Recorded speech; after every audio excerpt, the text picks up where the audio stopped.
Hi, Marv. How are you? I'm good, thanks.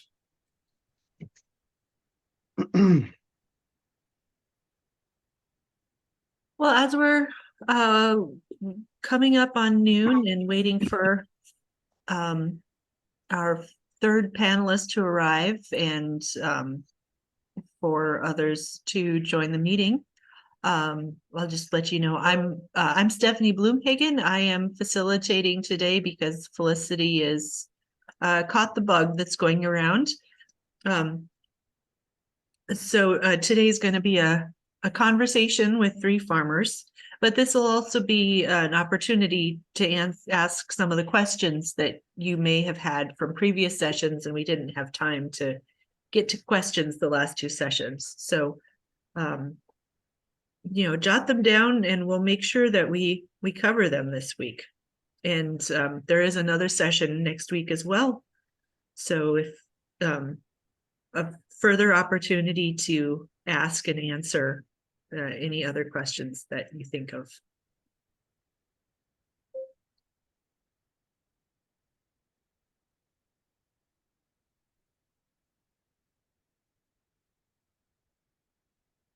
Ah,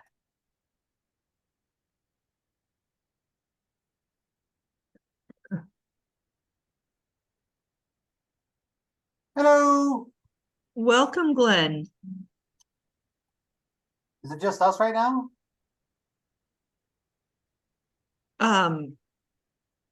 We'll be starting the webinar in a moment. We're waiting for one more panelist to arrive. Cool. You have a very interesting background. Your house is amazing. Are you talking to me?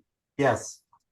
Oh, I am working from Lake Agassiz Development Group's meeting conference room in Fargo today. Oh, nice. Okay. FARRMS facilitated a conversation on local foods and growing local foods markets here in Fargo yesterday evening. So it's a great conversation, and we learned a lot from many community members. Do you know, speaking of that event, well, I know it was a Zoom meeting. I wasn't able to attend. Do you know if that'll be posted anywhere, like the recording of that, if there was one? Yes, we did record the meeting. What we've been and we will type up notes from the conversations, and those will be posted at farms.org/NCRFBC, which is the page for the North Central Regional Food Business Center. But we can also send you the recording. The notes is even better. That saves me time. So no, I'm sorry I couldn't make it or attend last night, but that's good to hear. Yeah, it was a great conversation. And if you have additional things you want to share, we have a mechanism on our website, a little link where you can add your input as well. Okay, perfect. I'll have to look at that link. So thank you. And actually, while we're waiting for Jonathan to join us, why don't we start with some introductions? I've seen several of your faces, at the other two webinars, but we haven't had a chance to find out who you are and what your interest is in learning about organic production and, how we can connect more through FARRMS and our programs. So, in fact, let's start with, why don't I start with introducing myself? I am Stephanie Bloomhagen. I am the executive director for FARRMS. I've been with FARRMS about 6 years now. And usually these webinars are facilitated by our program manager, or now our program facilitator, Jake, and our program manager, Felicity. But today I am facilitating because Felicity's under the weather and Jake is brand new. So, but I usually am in Botno. I work from my home in Botno, and I grew up on a farm and have operated a small farm business called Middle Ark Granary, where I milled and baked bread with the wheat from my parents' farm for many years. So let's start with Dave. Where are you zooming in from, and what is your interest or participation in local foods? Yeah, you bet. I'm zooming in here from Fargo. I have I grew up on a small farm northwest of Fargo, about half an hour or so, and my mom still lives on the farm, and we've done the CSA membership off and on throughout the years. I've always had vegetable gardening ever since I was a kid. I've continued to do that, and I've always wanted to get back into some form of farming, and for the most part, going and playing on the tractor at my mom's farm or doing vegetable garden for our home use has been enough to kind of scratch that itch. But the longer I've worked the 9 to 5 Monday through Friday office job thing, I've yearned for something else. And I thought, why not? Why not look at possibly doing more as a producer? And my mom offered me, she said it was a great idea. Why don't you look at it? So she offered me 2 acres of tilled land to potentially use. And I'm like, wow, okay, now I either have to quit talking about this or actually pursue it. So I'm kind of in that exploratory phase of just networking with people, learning as much as I can and seeing what resources are available. I stumbled upon FARRMS, which is like, holy smokes, I didn't know a resource like this existed. So I'm just kind of doing my due diligence at this point.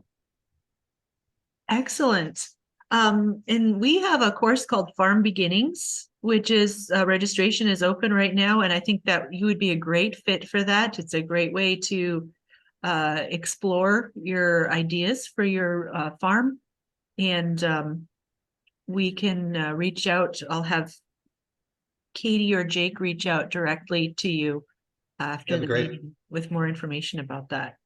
Perfect. Yep. I know I was aware of that, and I definitely plan on taking part, but yeah, any more information on it would be appreciated. Wonderful. Joanna. Hi, yeah, I'm Joanna. Recognize a few of you. Hi, Dave. I used to raise produce for a farm market in Cheyenne, North Dakota. I did that for about 10 years. Used to go to the annual farmers market growers convention. So I think I also recognize Marvin here too. But I went to college and I moved away, and now I'm getting my master's degree and hoping to go back to the farm and ranch and work on a transition with my parents. And I'm just interested in learning about the organic process and what it would take to make some baby steps toward that direction. So yeah, I attended the previous like intro to the farm beginnings, and I'll probably sign up for that coming up, and I'll see you all around. Wonderful. And I met your mother a couple of weeks ago when we facilitated the Region 3 North Central Regional Food Business Center input session in Devil's Lake. And so it was a delight to talk with her. Nice to hear. Okay. I'm gonna let the farmers who are on our panel today introduce themselves last, because that's part of your panel presentation. So I'll have James, if you would introduce yourself. Hi, my name is James. I have a small 5-acre farm that I purchased last year. So it wasn't really a farm. It was more of they used to raise horses. So they had 10 acres. They sold off 5 to the farmer, who quickly incorporated into his field, larger fields. But grew up in the Bottineau area. Well, I guess 0 to 3, that doesn't really count. But my dad used to farm in the Bottineau area. My cousin still runs the bigger family farm. And I always felt like I was a farmer that was meant to be that never got the opportunity. So now I'm doing the same, similar to you, Dave. I'm scratching an itch. And this last week's course, was it? It really kind of actually, based on the knowledge I got there, I'm actually going to I already had kind of a schematic of my 5 acres, but based on what I learned last week, I probably am going to basically flip it to give myself the best opportunity to reach organic certification, more from the buffers standpoint. That was a real, I had a gentleman ask me about having it in the opposite direction. And I was like, no, I think I want it this way. And then last week's class, I'm like, I've already reached out to him. I'm like, let's re-look at that so that I can, I guess, better secure my organic certification with the buffer zones that I have on the opposite side of the farm. So looking forward to learning more. Wonderful, wonderful. And James is also a member of the Rural Leadership North Dakota program, which is how we first connected. I just graduated from that program. Let's go to Michael. There we go. I'm Michael Standard. I'm a journalist with the North Dakota News Cooperative. I've been thinking about doing a story on beginning farmers, so I thought this would be interesting to kind of tap in for background, and I might reach out to some of you at some point later. I spoke to Marvin last week, so he's familiar, and I'm going to be speaking with Stephanie here probably pretty soon. So thank you. Thank you, Michael. Sherelle. I know you. Hi. Yes. I'm Sherelle. I'm with Tri-County Regional Development Council. We're a TA for the Regional Food Business Center. We're located in Region 1, which is in the northwest corner of the state. So we provide TA for Divide, Williams, and McKenzie counties. Thanks, Sherelle. And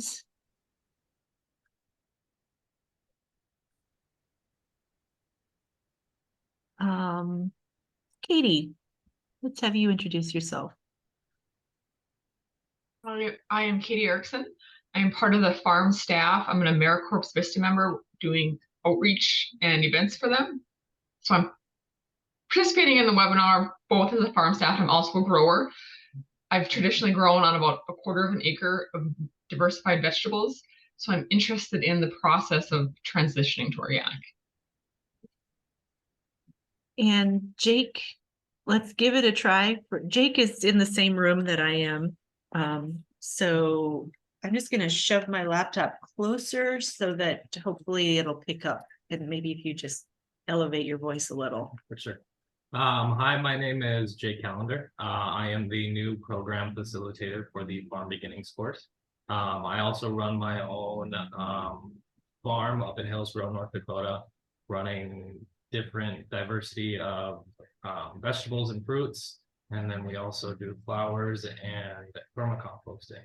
So we're all tied in with the organic practices. We're just not certified. Great. Well,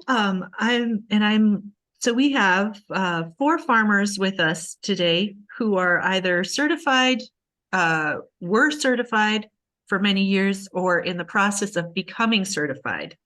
And today is a conversation, a panel discussion with those farmers about the boots on the ground realities of what it takes to get organically certified, and the successes, the opportunities it's provided for them, the challenges, and where they found support when they needed it.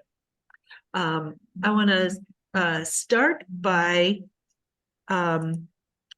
acknowledging that this program is funded by the organic, by the USDA TOPP program.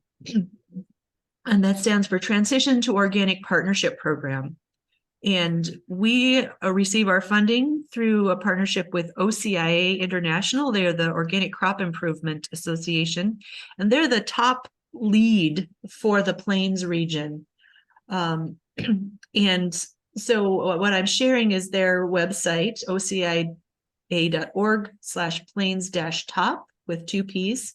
There are a ton of resources here toward helping you navigate your organic transition, towards answering questions. And one thing I want to highlight is that they have a mentorship program through this USDA funded project.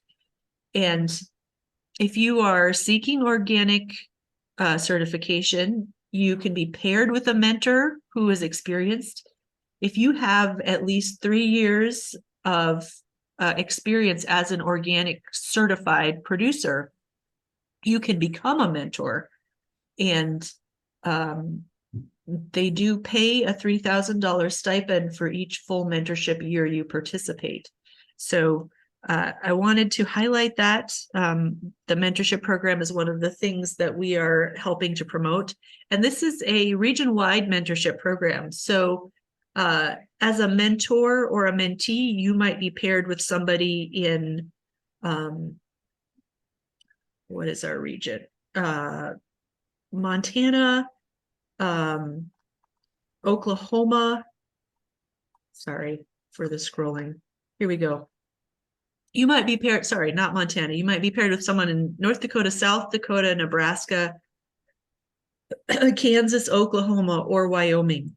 So as part of this larger partnership, we're able to connect with a wider, broader group of resources and organic farmers from all different sorts of operations. So we have here with us Paul Lepp, who is at the beginning of his organic transition process. We have Marvin Baker, who has been certified organic for many years. And well, it's my understanding that you've chosen not to continue the actual certification. You have is like 20 years of experience in being organic certified and using the practices, Marvin. And then we also have Glenn Philbrick and Jonathan Mosier, who are currently certified organic. Now, this is going to be a discussion today, so I have a list of questions, and some of them will have all of you answer, and some of them I'll direct towards certain farmers. Glenn, I saw that you said you need to, what time do you need to sign off, Glenn? About between 12:30 and 12:35. Okay.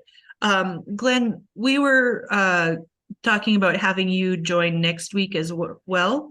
So we'll just let you sign off when you need to, and anything else you need to share, you can share next week. Cool. So let's start with introductions from our panel of farmers. And I'm going to stop. I apparently have already stopped sharing my screen. Let's start with Glenn.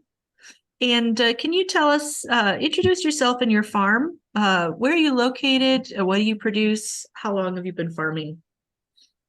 Good afternoon, everyone. I'm Glenn Philbrick. I'm speaking to you from Standing Rock today, but I farm south of Turtle Lake, north of Washburn, north of Wilton at Hiddendale Farm. I am at the farm I grew up on, which was traditionally a dairy, and today I raise beef cattle, and I raise certified organic specialty crop seed via contract. So I also grow all my own vegetables, and engaged in rotational grazing as well. I've been certified organic since 2016. I was engaged in organic practices before that. I got my certification that year. And besides that, I teach at Signal College, where I'm at right now. Thanks, Glenn. Let's move on to Jonathan.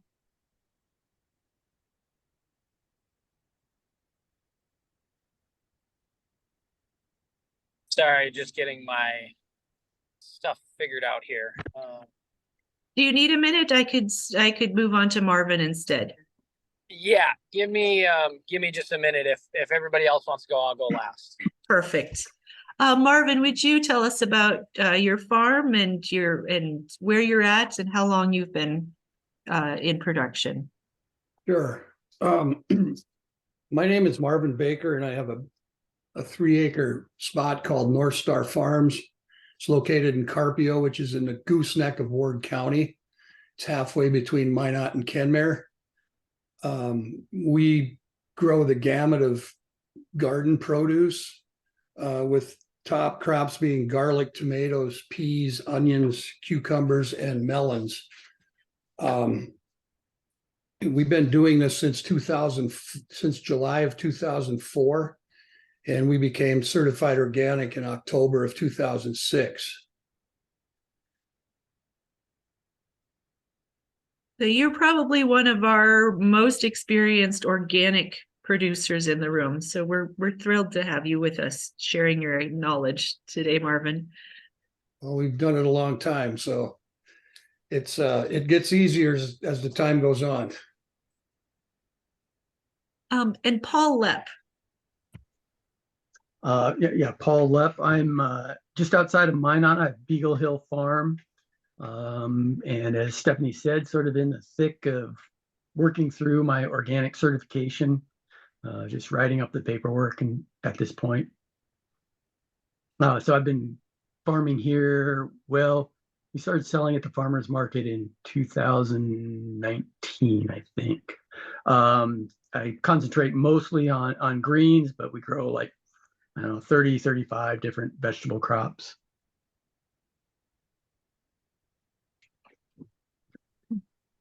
And are you ready now, Jonathan? Yep, give me 1 second and I'll get my video on here. I had another meeting prior to this one, so I'm trying to get to the quiet place I had lined up for the discussion today. So here, show you. There we go. Oh, it's beautiful out here. Yeah. I'm Jonathan Moser. My wife Hannah and I have been certified organic for 4 years now on our current property, and 1 year on our farm in Streeter, and 1 year our initial year, which was in 2014 on a property in Windsor. We have been so the first year we were certified organic. It was because we had a lease on organic land and we had to be organic. And then we moved to family property and we decided not to be organically certified, although we still use the practices for about a 4-year period. And then because of market changes, we decided to become certified organic again. And then on our new property, we were eligible right away because they were a certified organic farm prior to that. So our transition story is a lot different than a lot of others, but we've been passionate about the organic movement for a long time. So it's something that's very important to us, and we have lots of opinions about what that means.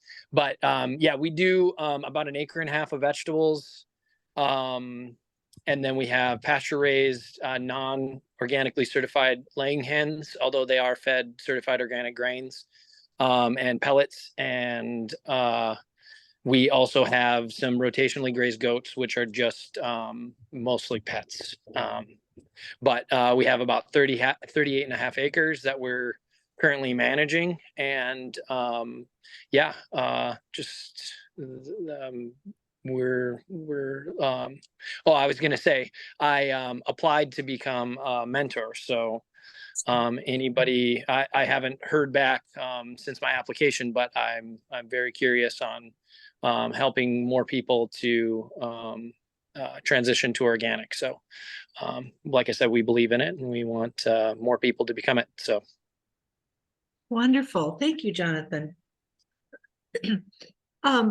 So our next conversation is about your motivations for choosing to become organic, which Jonathan was already touching on. And just as by way of an introduction to this conversation, so the farmers we're talking with today are all produce growers. A lot of the organic education that we've seen is more geared toward grain farmers. Like as you saw last week, some of his slides and comments were tailored a little more towards, larger acreage and grain production. And in that case, they have some incentives because there are specific organic markets where you can get a higher price for organically produced grain. And it's a slightly different situation with produce growers because a lot of you are selling at farmers market. And so you have a different market. So I'm really excited to hear today why did each of you, and we'll start with Marvin, why did you choose to go through the process of getting certified as organic? Why was that important to you? And again, Well, it was, Marvin. may I? Okay, it was important because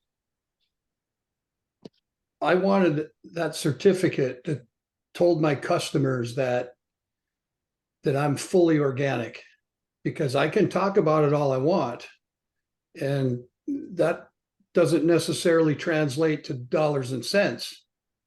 But when we're certified and we can prove that, it makes a huge difference with our customers, or it did. Over time, that clientele was built up, and they became to know us, and so it didn't matter. But initially, it did. So my motivation goes back to the early '80s.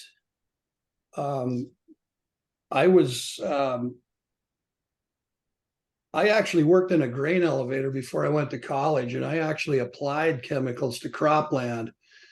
And I heard some horror stories back then, as early as 1982 and 83, about ag chemicals and what they can do to the human body. So that was part of that. Okay. And then, things just kind of went to the back burner until March of 2005. We bought some property in 2004, and we wanted to become certified organic. Well, in March of 2005, I was invited to Natural Products Expo West in Anaheim, California. And I was invited as a news reporter, because that was my career, was as a newspaper reporter and editor. And I went to Natural Products Expo West, and I was just shocked at the number of people at that convention. There were 80,000 people there that were just going gaga about organic products. And that was my first big indicator of where this is going. Well, then in 2006, July of 2006, my National Guard unit got mobilized, and we ended up at U.S. Central Command in Tampa, Florida. And it's a military job, but it's a job just like any other. So we had certain weekends off and nights off and that kind of thing. It's just like a job. So I'd go buzzing around the city of Tampa, and I saw the same thing in Tampa in 2006 that I saw in Anaheim in 2005. And I thought, yeah, we're on the right track here. And it did kind of work its way toward the Northern Great Plains. And that was our motivation. But our goal was to basically set us apart from other produce vendors. Because at the time, North Prairie Farmers Market in Minot had 5 produce vendors, and we're all basically selling the same thing. So how can we be different? Well, we can be different by becoming certified organic. And we did that, and it worked like magic. Okay. I want to move on to Glenn, since he needs to sign off soon, but I want to return to that conversation in a minute about the customer's interest. But Glenn, why did you choose to become certified? I guess, I grew up primarily, the garden would have qualified to be certified organic for the most part. And I had some bad experiences with ag chemicals. And I guess part of what I noticed as a teenager, so we're talking 30 years ago, is that they wouldn't work. I was noticing resistance then. And it's like, well, my attitude became, well, this isn't working, so I do something else. So I was using organic methods for weed control, which I've had some challenges and some successes as well. So it's part of my rationale. Also, some years ago, my father decided to get back into silage corn, and which we grew very well. And then he tried the Roundup Ready, and when we fed that to the cows, we had a lot more health problems. And so given my experiences with chemicals, I'm like, yeah, we can't do this. And so I got away from that. So that's been part of my motivation. Also health. Also, it's more how I traditionally grew is without those things. And I also look at, well, if I'm not buying the chemical, that does save me money. I mean, I have the same challenges as my neighbors do, but I found some ways to deal with them without buying chemicals. So that was, and part of it is market, a niche market as well. And I'm also involved in research. I've been doing that for several years, and my organic certification has helped me obtain the research grants I've been after. Excellent. Paul, you're at the beginning of your journey. Why did you choose to pursue organic certification? Two reasons, I guess. One is just the recognition that that's how I've always grown. I've never done anything other than organic. So I just sort of that recognition. And the other is that I'm hoping that I have sort of can copy Marv's experience, and that, you know, presenting that, letting my customers know that that's where their food come from will build a larger and more loyal customer base. So those are my two main motivations, just that recognition that that's how I've always done things. And hopefully that translates into a better customer base, a larger customer base, more sales. Yeah. And Jonathan, you touched a bit on some of, you know, you were farming land that was already certified, but do you want to say more about why you chose organic certification? Yeah, so the land we were on was previously certified organic, and they the people we were renting from at the time required it for our lease to continue that organic certification. And in that case, it was actually beneficial to us because we were able to transition without transition. Essentially, we were just, you know, applying for our own organic certification, and then able to utilize their previous, you know, field records in order to prove that it was managed organically prior. So there was no real transition there. But that being said, I've been a long time advocate. The people we rented from, I worked in their organic garden, and both of them when I was in high school, both of them worked in the organic certification and accreditation industry. And so their quarter-acre home garden that they shared produce with, you know, friends and relatives from, I got paid on my Saturdays to manage that property in an organic way. And so I really learned about organic from some of the pioneers in our area. And then, you know, people that have been a part of the organic movement since the 1970s. And so when we talk about organic, you know, there's a difference between, for me anyways, there's a difference between the organic industry and what we see going on in organic now and the organic movement. And the organic movement was at some point was much more about the local food movement. So we're seeing kind of a split in that now that organic has become more industry focused and you know, selling through grocery store chains. And so I think part of what the organic label represents is a set of standards, whether we believe in all the things that the NOSB has allowed in organic or not. It does stand for something.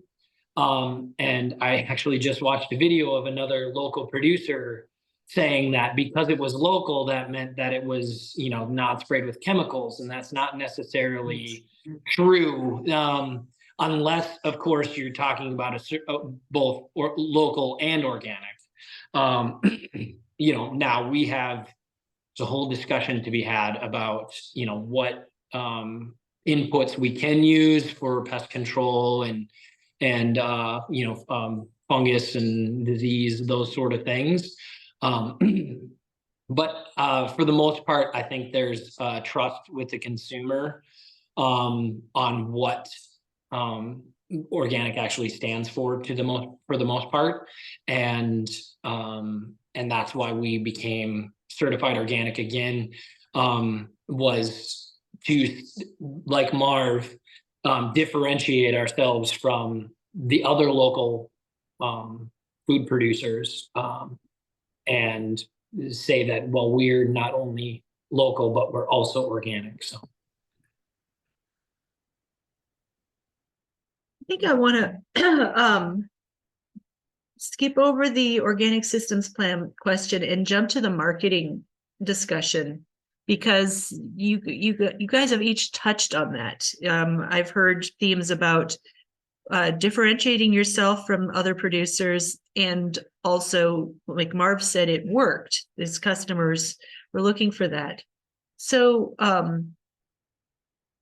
yeah, tell us a bit more about, so the question as written is, how do you market and distribute your organic products? Have you found specific strategies or channels particularly effective in reaching consumers?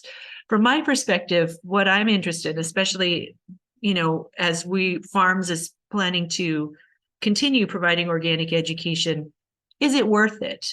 Are your customer, does it increase your customer base? Are our farmers market shoppers and CSA customers interested? Do they care that it's certified organic? And let's jump back to Marv.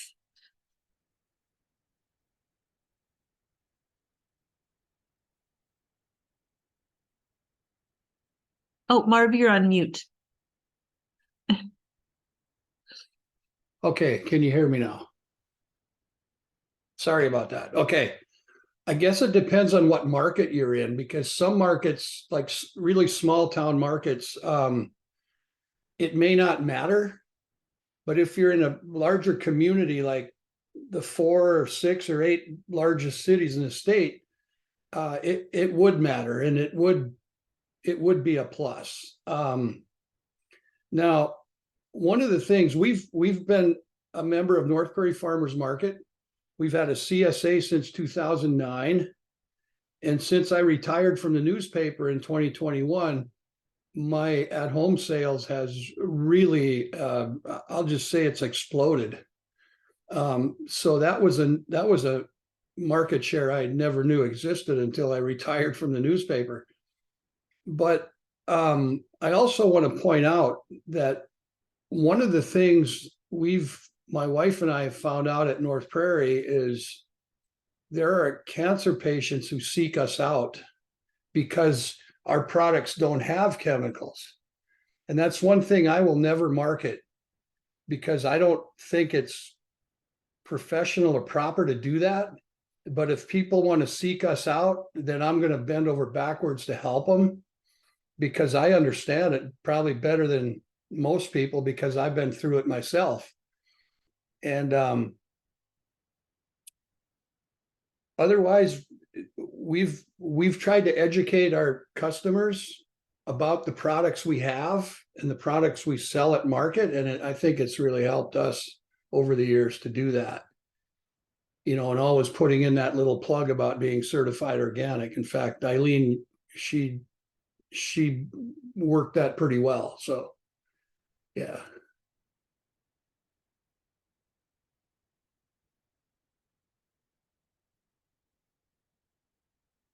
I think you're on mute, Stephanie. Jonathan, what are you seeing from your customers? So we're a little bit more diversified than just farmers market and CSA. I think there is a certain demographic of people who come to farmers market or join CSA, knowing that we're a certified organic farm, and there's a benefit to that. But the local aspect, I think, sells our product more than the organic aspect. However, when we worked with, say, like the food co-op, which is now closed in Bismarck, Mandan, or now we're on the shelf at both Cashwise locations as well as natural grocers. And anyone who knows anything about natural grocers is you cannot sell anything in the produce department at natural grocers unless it is certified organic. So both of those avenues, it's helped us to acquire shelf space in those places because we were certified organic and not just local. There's a certain demographic of people that shop at those stores that are looking for an organic substitute for stuff, or they're looking for an organic product, and they tend to be the ones that purchase those products at the store. So it helped us a little bit in that like kind of marketing, like, yeah, we're a local farm, yeah, we're doing microgreens year round, but also we're certified organic. So it's just that like little push. And again, it helped us to stand out when we were at the food co-op between the other local growers, because we were certified organic. They said, well, we have, organic, we have local cucumbers and we have local and organic cucumbers on the shelf next to each other, where if we didn't have that, we were just competing on price. And so when you compete on price, it's a losing sum game, right? A game meaning that, whoever can sell it the cheapest to the food co-op was the winner, which, isn't necessarily a sustainable thing. So, and really we had that year we were certified organic, and then we were doing primarily CSA and farm to school, and farm to school program.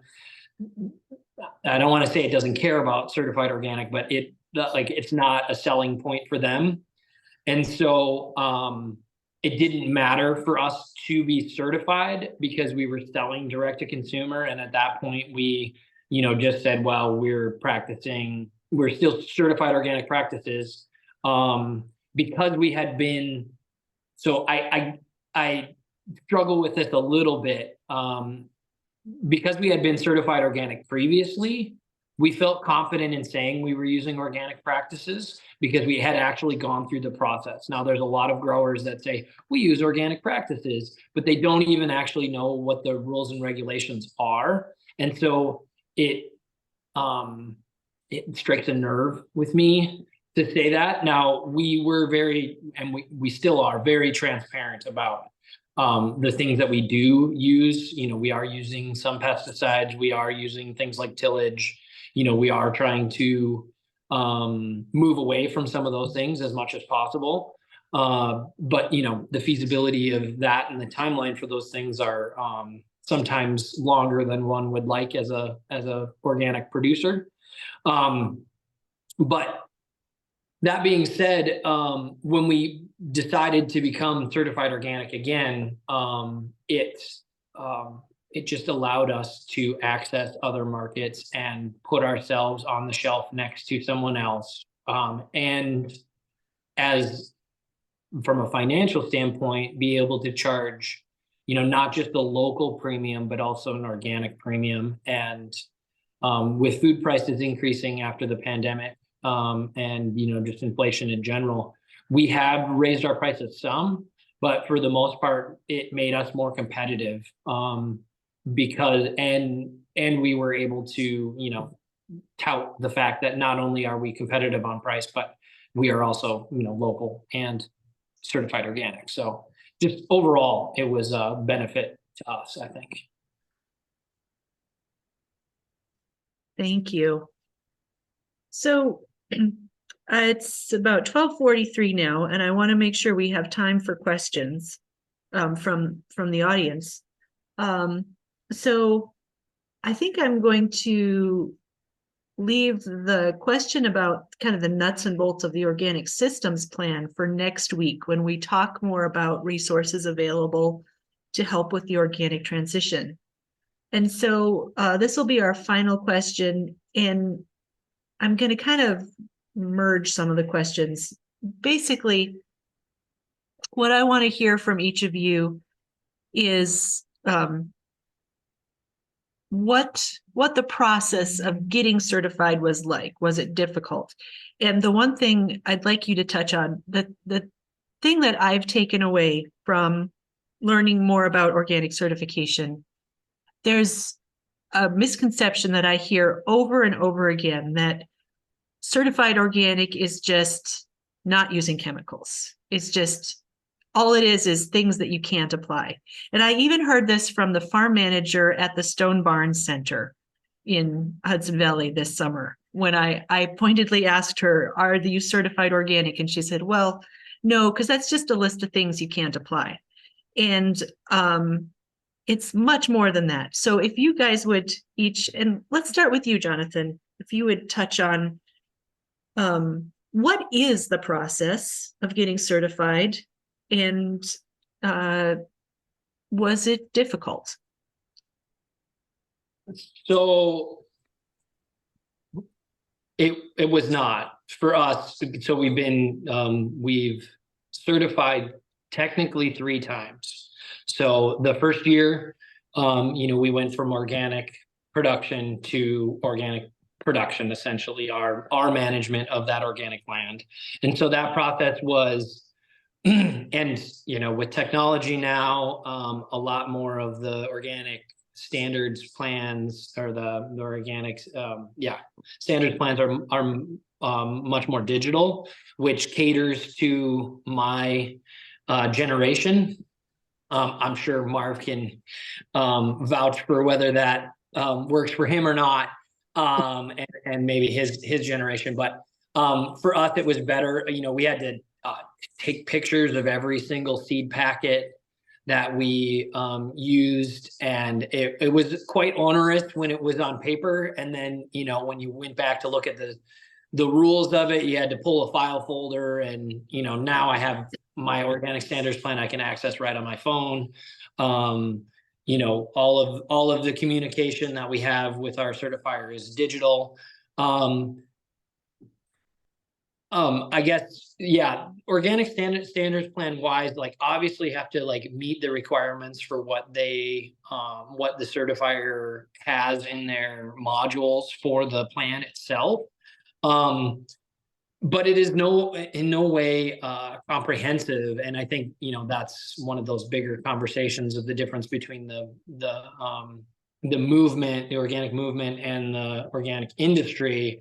Is the industry to a certain extent has moved more towards the conventional way of looking at things from a symptoms. I'm going to deal with the symptoms of my farm's issues, even organically, versus trying to deal with the root problems and the ecology that goes along with the farm. We want to create a whole farm ecosystem, and we want to obviously by default you have to share some of the abundance that you are trying to produce as a cash crop to a certain extent with wildlife and nature.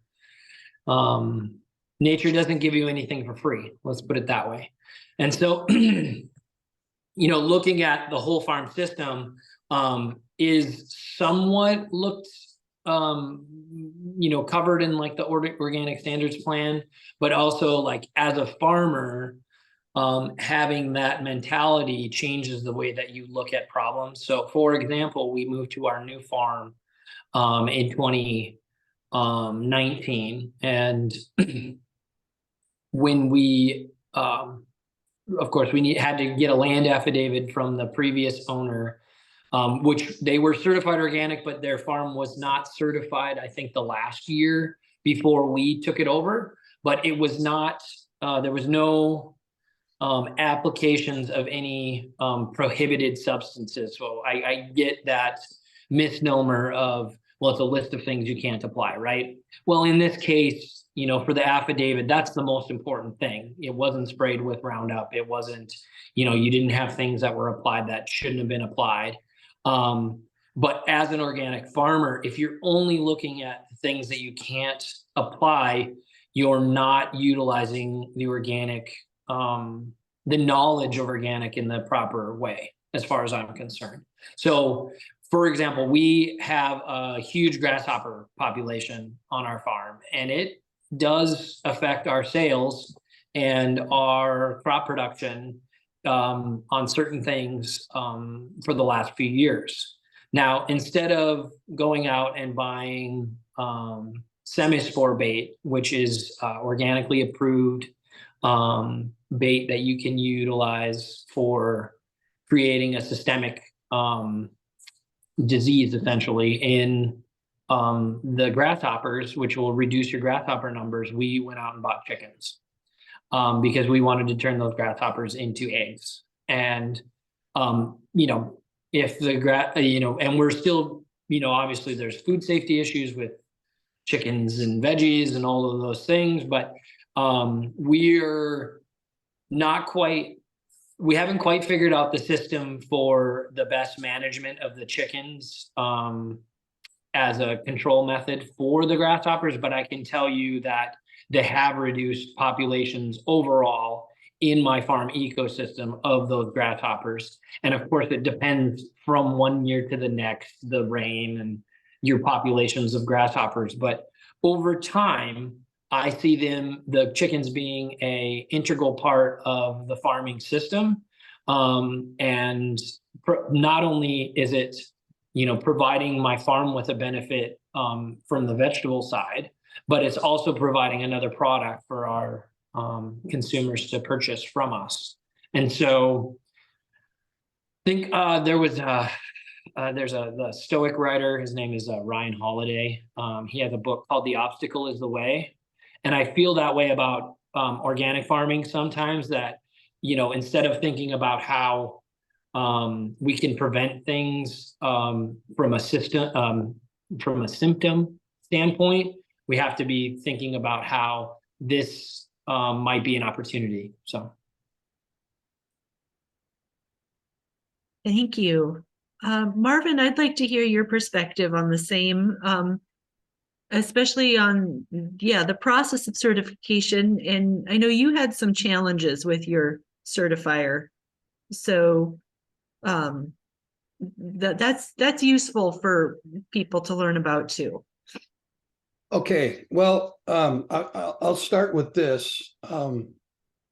So we purchased some property in 2004, and the person who maintained it signed an affidavit saying that no chemicals were used on that property. So that allowed us to become certified organic within 2 years instead of the standard 3, because of that affidavit. And that's where it started. So initially it was a daunting task because none of that stuff was digital in 2006. So it all had to be done on paper, and being brand new to it, it took me 6 weeks to fill out all that paperwork. So yeah, it was a challenge, but as time went on, it got easier and easier because it became less and less, because it's kind of a living document where a lot of it you don't have to do over, because once you've done it, some things never change in an organic system. And once you've established that, then you don't have to reinvent the wheel. Okay. So I guess initially the biggest challenge for us was finding organic seed. When we started out, there weren't a lot of choices. So we took what we could get and we went with that.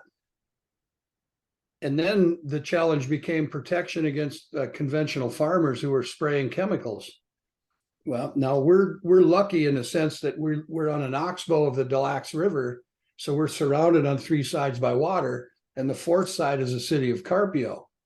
But right across the river, there's a farmer who sprays every summer, and there's a pilot in Kenmare who flies right over the top of our property every summer.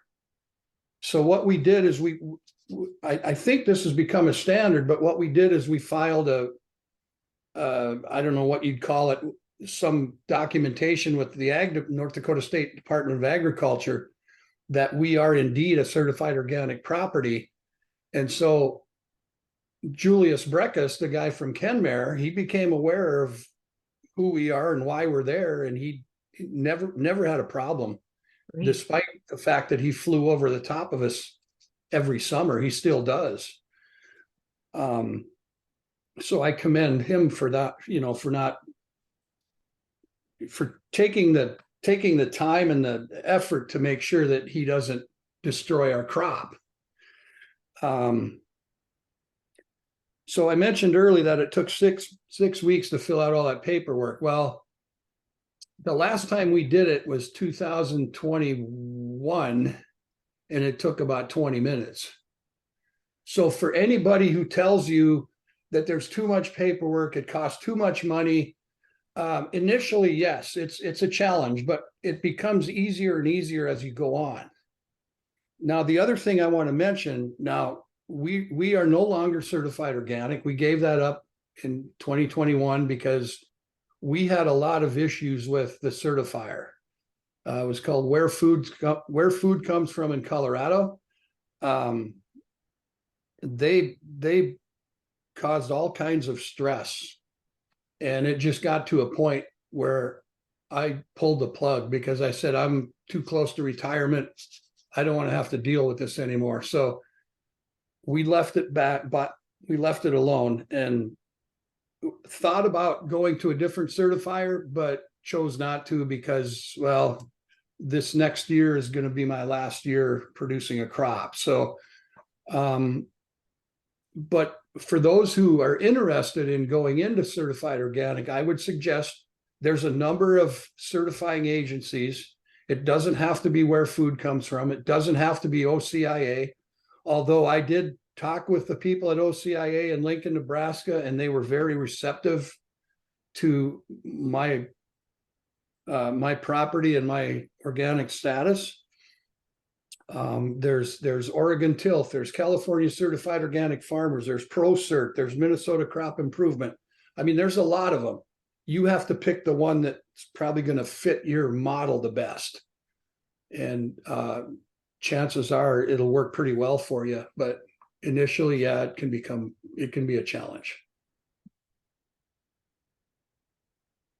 I think I'm going to stop here so that the last 4 minutes can be for questions. And I'll make some notes for next week so that we can cover anything we weren't able to cover. I think a good part of next week's, I think it would be good if we included some conversation about the options for certifiers next week. And so we will return to that discussion. And Paul, I'm skipping over you in the question about the certification process since you're brand new, since you're still getting certified. So what questions do we have? Joanna. Yeah, so thank you for all everyone has shared. My main question is really regarding seed varieties that are available. So I guess the question is, if I purchase conventional seeds, as long as they're not GMOs or not have some prohibited substance applied to them, and I plant them in an organically managed garden, am I at risk for basically jeopardizing my status, or can I grow those seeds out and then eventually save my own organic seeds and then be able to sell that product as organic? How does that piece work, I guess? I could answer that. Yeah. So there's a process. It has to be documented. You can use conventional seed only if you can't locate certified organic seed. And that was a challenge we dealt with early on. But now you can find just about anything, any seed certified organic. In fact, High Mowing is 100% certified organic. So everything they sell is. But let's assume you go that route. You can't find an organic seed. You document that you've checked with several seed companies. They don't have it. So you go ahead and plant conventional seed on an organic system, and you raise it organically, and after 12 months, then the theory is that it becomes organic. So the following year you could apply it as an organic seed. Yeah, so if you're if you're saving that seed and using it that way, that under already certified land, like Marv said, that would be, so we reuse our garlic. You know, we purchased organic garlic seed, but we reuse our garlic every year, and we just put on our systems plan that, you know, we're utilizing previous harvests of garlic for that planting. But we do utilize some you know, conventional non-organic seed varieties. You know, there's certain things, like there's a particular yellow zucchini variety that, I don't know, we tried it one year because we couldn't get the organic one. High Mowing was out. They're actually one of our biggest suppliers of seeds. We use High Mowing because they are certified organic 100%. And that's really handy because we know if they're selling it, it is for sure certified organic. And there's been some questions in the, especially the certifier, about the validity of it. Say you go to Walmart and you buy a certified organic packet of seeds. To our certifier, we had to not only provide the packet itself, but also the certificate for that seed behind it. And you know, if you're not, so a lot of the seed companies are really good about putting those certificates out, and some of them are a little less upfront and transparent about that certification. So you really want to watch your suppliers. But there's a little bit of pushback with my certifier, who's actually where food comes from, the same that Marv was certified with.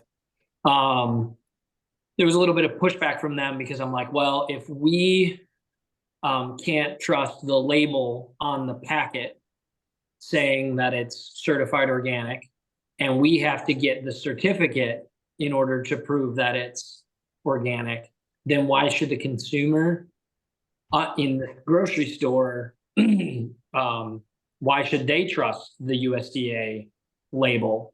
And what we were told from our certifier was that that we should trust it but verify it. So make sure that you're using sources that are very transparent about, you know, their certification processes.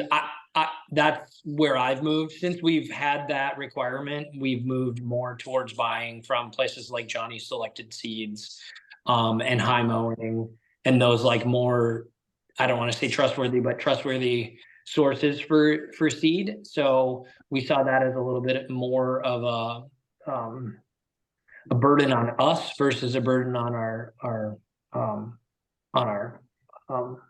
certifier itself. We're like, well, why are you here if you're not verifying those things for us? But it's having that documentation is the main thing. And I guess also with, I know this is kind of going back to the previous question, but I just wanted to mention with you know, the organic standards plans and Marv saying it gets easier over time. Really, at some point, it's just record keeping, and that record keeping is important for your production practices, you know, and your improvement as a farmer, anyways. So keeping those records is beneficial to you as a grower. So and then, you know, like I said, with the seed situation, you know, as long as you verify that you looked for that seed in that organic zucchini example, or the seed for the zucchini example, that yellow zucchini, we trialed it. For whatever reason, we couldn't get certified organic seed that year. It was the most productive yellow zucchini I've ever seen. And we've gone through I would love if Johnny's carried an organic version of it, but whoever their seed supplier is a non-certified seed supplier. And so we just go through the hassle of doing the seed searches for that particular variety because it is not commercially available, certified organic. And as soon as it becomes certified organic, I guarantee you I will buy it because that saves me, the seed searches in and of itself every year. So it is 1:04, but I saw Paul had his hand up and Joanna had a question in the chat. So for those that have to sign off, that we understand, and this is being recorded. So if you want to catch the last few minutes, you can watch the recording. And for the rest of you, if you don't mind sticking around for another couple minutes, we can respond to. Well, first, Joanna's question was, she has dozens of flower varieties that she's searching for organic seed for. And so she would love any seed source recommendations. If that's something that would be easier to compile a list for her, we can certainly get that to her. I guess I was just going to say we primarily buy from Johnny's and High Mowing. And then there's a few other places that we get a few random things from, Peaceful Valley, Territorial Seeds. But those are, as far as I know, as far as I'm concerned, the most trustworthy places to get certified organic seed. High Mowing being the only one that's 100% organic. So they don't all dabble in flowers. Yeah, that's the problem. Yeah. Even Johnny's, who's like Yeah. big on cut flowers, they have like, I want to say a dozen, and it's just like, yeah. So yeah, it is an issue, especially with flowers. I know we do a plant sale in the spring, and we've been, starting to source more flower seeds for just specifically our plant sale, not necessarily for production in the field. Although I have started using marigolds as a deterrent for cucumber beetles, and it proved to be beneficial, although you still see cucumber beetles on the cucumber plants. But the ones that had marigolds versus the ones that didn't was like night and day in pest infestation. So you just have to basically find the varieties that you want and see if you can. Sometimes you have to pare down to the particular ones that are available. And if not, really do the documentation for searching 3 different places, and with screenshotting on your phone or on your computer these days, it's really easy to document, well, that particular variety was sold out at that time. And then just, basically what I do is I'll take, when I'm looking for a new seed, I'll take a snapshot of the screen and then compile those like 3 snapshots in a file folder on my desktop. And then I can just pull that and submit that whole file right into my organic standards plan. So flowers are tough. There might be some like flower specific producers I know, or, like seed companies that might be, because it's a need. I started planting, this is an example, but I started planting orchard trees, not knowing that there was much for commercially available planting stock, organically certified commercially available planting stock. And I've since found some basically like High Mowing, like everything they do is certified organic, and they're shipping bare root from Missouri or wherever it is, and so they great. I just saw the comment pop up at the bottom. We do utilize Prairie Road Organic Seed as well. I failed to plug them. And we started using some North Circle, or trialed some North Circle seed, which is also a local. So there's a whole argument of climate adapted seed, and that being important, especially on organic in organic production, that you're getting genetics that are adapted to your region. And so Prairie Road is great for that, and so is North Circle seed. So I know that Glenn Philbrick is also a growing seed, and I believe it's certified organic, and working on developing his own shop. But this is also a good opportunity for anybody who's trying to figure out what their farm business could be. That's clearly an opportunity for more, a need for more organic certified and climate adapted seed producers in our region. We've got, of course, North Circle and Prairie Road and Glen, but especially maybe one of those guys could start producing your yellow zucchini, or they might be receptive to special requests for special products because of those relationships. yeah, and I actually should talk to Glenn, because we high mowing discontinued a particular type of pumpkin squash. It's called crown pumpkin, and it was I don't know if anybody's familiar with those like blue Yaradale style pumpkins. They're blue skinned, very dark orange insides. We loved crown pumpkins, and the thing that we liked about them is they were a particular size, and the replacements for those from high mowing and Johnny's are different sizes. So the Yaradale is more like a 10 to 15 pound pumpkin, and